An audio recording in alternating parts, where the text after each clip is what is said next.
एक बार भगवान के सेवक ने भगवान से कहा, आप सारा दिन मूर्ति बनकर खड़े रहते हैं, आज आपकी जगह मैं आपका रूप धारण कर लूंगा और आप आराम से घूम आओ। भगवान ने भी सेवक की बात मान ली, लेकिन भगवान ने शर्त रखी कि जो भी प्रार्थना करने आए उन्हें केवल सुनना और कुछ नहीं कहना। सेवक ने शर्त स्वीकार कर ली और योजना के अनुसार सेवक भगवान की जगह मूर्ति बनकर खड़ा हो गया। पहला व्यक्ति जो मंदिर में आया वह एक व्यापारी था। उसने भगवान से कहा, भगवान, मैंने नया कारखाना खोला है, कृपया उसे सफल बनाइए। व्यापारी माथा टेकता है और तभी उसका बटुआ गिर जाता है। वह बटुआ गिराकर बिना देखे चला जाता है।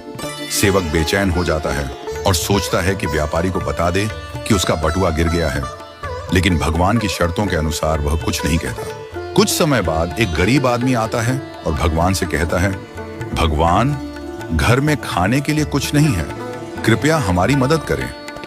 भगवान के सामने बटुआ पड़ा होता है। वह गरीब आदमी भगवान का धन्यवाद करता है और बटुआ उठाकर चला जाता है। फिर एक नाविक आता है और कहता है, भगवान, मैं 15 दिनों के लिए समुद्र की यात्रा पर जा रहा हूं, कृपया मेरी यात्रा में कोई समस्या ना हो।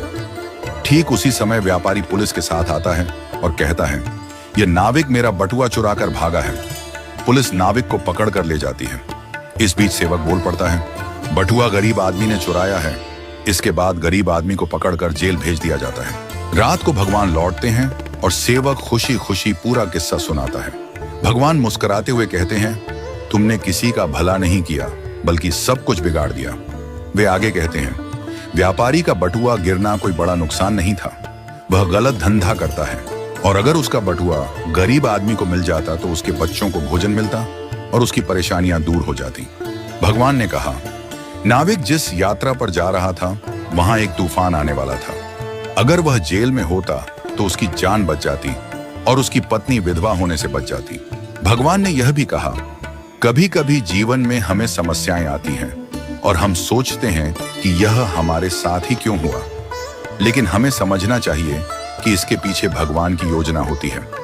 भगवान ने हमें यह सिखाया कि जो भी होता है वह हमेशा अच्छे के लिए होता है, भले ही हमें वह समझ में ना आए। इस कहानी से यह शिक्षा मिलती है कि हमें भगवान पर विश्वास रखना चाहिए और जो भी घटनाएं घटित होती हैं उन्हें अच्छे के लिए मानकर स्वीकार करना चाहिए।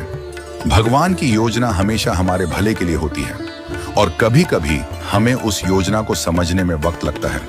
हमें हमेशा यह मानकर चलना चाहिए कि जो भी होता है वह हमारे भले के लिए ही होता है और हमें उसमें भगवान की मर्जी को स्वीकार करना चाहिए। हमें कभी भी किसी स्थिति में निराश या हताश नहीं होना चाहिए।